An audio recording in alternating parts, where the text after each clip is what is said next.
నేటి పరిరక్షణ సమితికి సంఘీభావంగా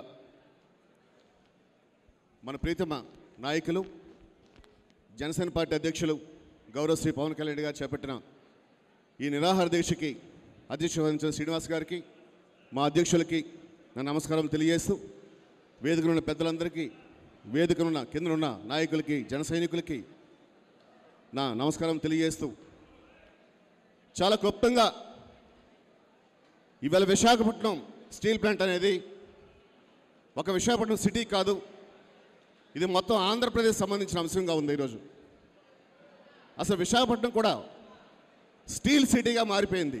విశాఖపట్నం స్టీల్ ప్లాంట్ వచ్చిన తర్వాత ఈ స్టీల్ ప్లాంట్ ప్రైవేటైజేషన్ చేసే క్రమంలో మన అధ్యక్షులు మొట్టమొదటిగా స్పందించి కేంద్ర ప్రభుత్వానికి మన అభ్యర్థిని పంపించి పలుమార్లు వారి సమాచారం పంపించి రాష్ట్రం అంతా కలిసి అన్ని రాజకీయ పార్టీలు రాజకీయాలకు అతీతంగా వెళ్లాలనే ఉద్దేశంతో అక్టోబర్ 31వ తారీఖున ఒక భారీ బహిరంగ సభ ద్వారా మన పార్టీ ఆలోచనని మన వైఖరిని స్పష్టంగా చెప్పడం జరిగింది. మరి ఆ రోజు వారు ఎటువంటి రాజకీయ ఆశ లేకుండా రాజకీయ స్వార్థం చూడకుండా మన పార్టీ తరఫున చెప్పారు. ముఖ్యమంత్రి అంటే మొత్తం రాష్ట్రానికి ముఖ్యమంత్రి కానీ వైఎస్ఆర్సీపీ పార్టీ కాదు, మీ నాయకత్వంలో అఖిలపక్షాన్ని తీసుకెళ్ళండి, అందరం కలిసి వస్తాం, అందరం కలిసి మన స్టీల్ ప్లాంట్ రక్షిద్దాం, ఇది మన రాష్ట్రానికి అవసరం, ఇది మన రాష్ట్ర అభివృద్ధికి అవసరం, ఇందులో రాజకీయాలు వద్దని చెప్పిన ఏకైక నాయకుడు మన అన్నయ్య పవన్ కళ్యాణ్ గారు. ఇవాళ రాష్ట్రంలో ఏ నాయకుడు అలా చెప్పలేకపోయాడు.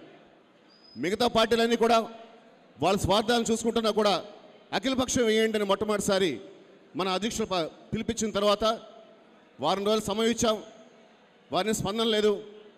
పరిరక్షణ సమితి కూడా మన మీద నమ్మకం ఉంచి మన అధ్యక్షుల వారు చెప్పిన సందేశాన్ని ముఖ్యమంత్రి గారు పంపించడం జరిగింది, మిగిలిన పార్టీలు పంపించడం జరిగింది. కానీ ఏ స్పందన లేని క్రమంలో ఈరోజు మరి ఈ స్ఫూర్తిని మన స్టీల్ ప్లాంట్ రక్షించుకోవాలనే ఒక ఆశని ఇవాళ ప్రజలందరూ కూడా సార్ మేము కూడా పర్సనల్గా విశాఖపట్నమే కాదు పలు ప్రాంతాల్లో ప్రజలతో మమ్మాయికి అవుతున్నప్పుడు పవన్ కళ్యాణ్ గారు మాత్రమే ఈ స్టీల్ ప్లాంట్ రక్షించగలరు, మిగతా రాజకీయ పార్టీలు మాత్రం ఏమీ చేయలేకపోతున్నాయి, వాళ్ళ రాజకీయాలు చూసుకుంటున్నాయని చెప్తున్నప్పుడు మరి జనసేన పార్టీ తరఫున ఇంత భారీ ఎత్తున ఒక ప్రజలకు సంబంధించిన అంశాన్ని ముందు తీసుకెళ్తున్నప్పుడు ఈవేళ అన్ని రాజకీయ పార్టీలు కలిసి రావాలి. దురదృష్టం ఇప్పుడున్న ప్రభుత్వం పూర్తి స్థాయిలో ఒక నిరంకుశమైన ఒక రాచరిక ఫ్యూడల్ మెంటాలిటీతో వారికి అభివృద్ధి అవసరం లేదు, ప్రజల ఆకాంక్షలు అవసరం లేదు, ప్రజల సెంటిమెంట్ అవసరం లేదు, ఈ రాష్ట్ర భవిష్యత్తు అవసరం లేదు. తమ్ముళ్ళు చాలామంది మాట్లాడారు చాలా ఆవేదనతో. వృత్తికి సంబంధించి ఉపాధికి సంబంధించి ఎటువంటి కార్యాచరణ లేదు. కొన్ని సంక్షేమ పథకాల్లో ఉన్న వనరులను ఇచ్చేసి మనం చూస్తే ఒక 2-3 రోజుల కిందట ఒక వైఎస్ఆర్సీపీ ఎంపీ అంటున్నారు పార్లమెంట్లో, మాకు జీతాలు ఇవ్వడానికి కూడా డబ్బులు లేవు సార్ స్పీకర్ గారు అని చెప్పి.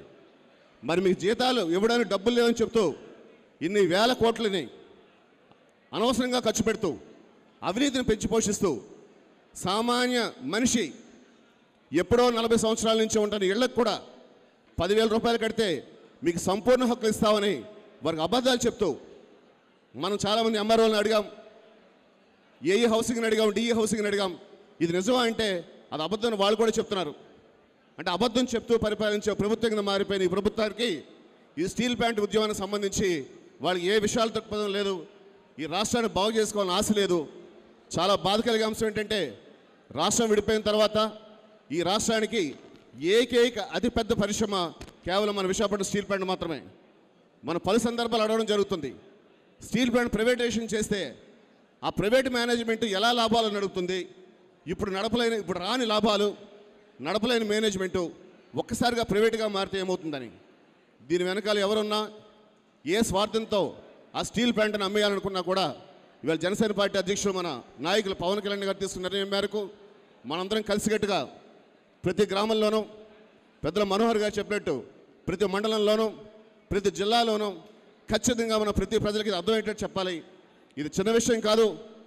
మన దగ్గరగా చూస్తే ఈవేళ స్టీల్ ప్లాంట్లో ఒక 50-60% ఉద్యోగాలు మన రాష్ట్రంలో తెలుగు వాళ్ళే పనిచేస్తున్నారు. అందులో ఇదే స్టీల్ ప్లాంట్ లేకుండా ఉంటే వారందరూ ఇంతకుముందు నిరుద్యోగులు ఉండిపోయి ఉండేవారు.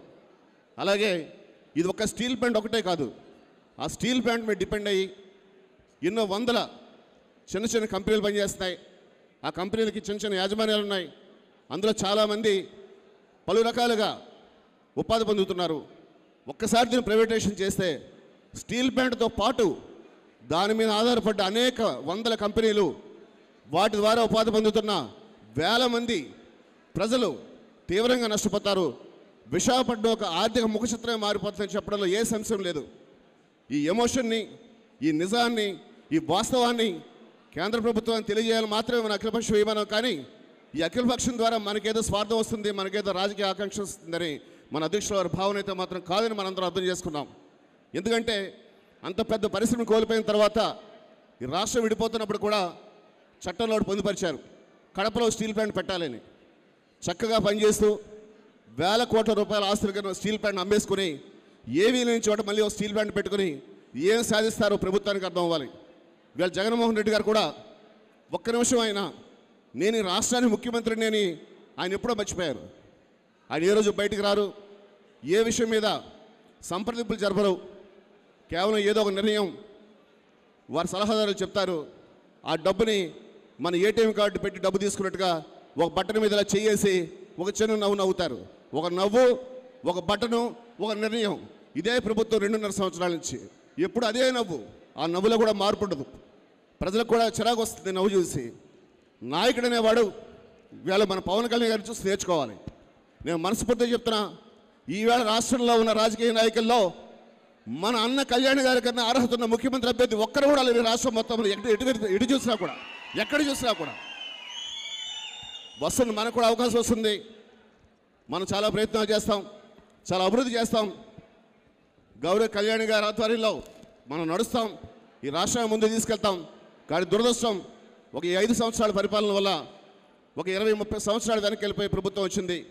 2.5 సంవత్సరాలు అయిపోయింది, ఏమీ జరగలేదు. ఇటువంటి పరిశ్రమ కోల్పోతే భావితరాలు నష్టపోతాయి.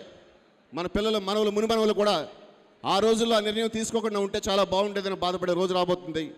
కాబట్టి ఈరోజు ఈ దీక్షకి మన అధ్యక్షుల వారికి, మన నాయకులు కళ్యాణ్ గారికి సంఘీభావంగా మనందరం వచ్చాం.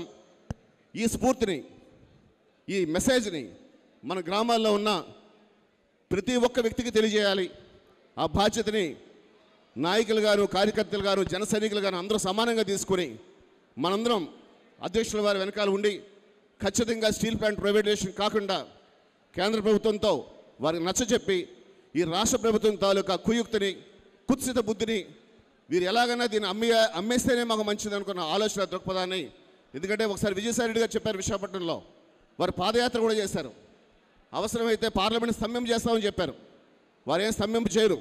పార్లమెంట్లో వారు సొంత పనులు చక్కబెట్టుకుని వచ్చేస్తారు. కానీ ఒక ప్రజా ప్రయోజనానికి సంబంధించిన ఏ అంశాన్ని పార్లమెంట్ సభ్యులు మాట్లాడలేరు. ఎందుకంటే వారి నాయకుడు ఇచ్చే డైరెక్షన్ అటువంటిది ముఖ్యమంత్రి గారు. ఎప్పటికైనా ప్రజలు గమనిస్తున్నారు, ఈ ప్రభుత్వం వైఎస్ఆర్సీపీ ప్రభుత్వాన్ని మేము గట్టిగా డిమాండ్ చేస్తాం, హెచ్చరిస్తున్నాం. మీరు ప్రజా ప్రయోజనాలకు మాత్రం పాలనగా మారండి. కానీ మీ వ్యక్తిగత స్వార్థానికి, మీ ఆలోచనలకి, మీ ఫ్యూడల్ మెంటాలిటీకి, మీ నిరంకుశ ధోరణిని విడనాడకపోతే వచ్చే ఎన్నికల్లో ఖచ్చితంగా ఈ ప్రజలు మీకు ఒక మార్పుని తీసుకొచ్చి ఒక అద్భుతమైన పరిపాలన అందించడానికి అందుబాటులో ఉన్న జనసేన పార్టీని మన అధ్యక్షుడు పవన్ కళ్యాణ్ గారు ముఖ్యమంత్రి చేసే క్రమం రాబోతుంది. మనందరం కష్టపడి పనిచేయాలి, స్టీల్ ప్లాంట్ రక్షించాలి. ఇటువంటి ఏ ఇష్యూ వచ్చినా కూడా ఇవాళ రాష్ట్రంలో పోరాడే ఏకైక పార్టీ జనసేన పార్టీ, ఏకైక నాయకుడు మన ప్రీతం నాయకులు పవన్ కళ్యాణ్ గారి విషయాన్ని ప్రతి ప్రజలకి మనం తెలియజెప్తే ఖచ్చితంగా భవిష్యత్తులో మన స్టీల్ ప్లాంట్ కాపాడుకుంటాం, ఈ రాష్ట్రాన్ని కాపాడుకుంటాం. మన భావితరాలకు కూడా ఒక సరైన ఒక మార్గదర్శకాన్ని ఇచ్చిన నాయకులుగా మనం మిగిలిపోతామని తెలియజేస్తూ, మరింత ఉద్యమ స్ఫూర్తిని రగల్చడానికి ఆయనకున్న సమయాన్ని, శక్తిని, వారికి ఉన్న అన్ని ఆలోచనల్ని చిన్నవాడి దగ్గర నుంచి పెద్ద నాయకుడి వరకు సమభావంతో చూస్తూ, వారికి నేర్పిస్తూ, వారిని సమన్వయం చేస్తూ నడిపిస్తున్న మన అధ్యక్షుడు కళ్యాణ్ గారికి మరోమారు నా నమస్సమాంజలు, వినమ్ర ప్రణామాలు తెలియజేస్తూ మీ అందరికీ పేరు పేరున ధన్యవాదాలు, కృతజ్ఞతలు తెలియజేస్తారు.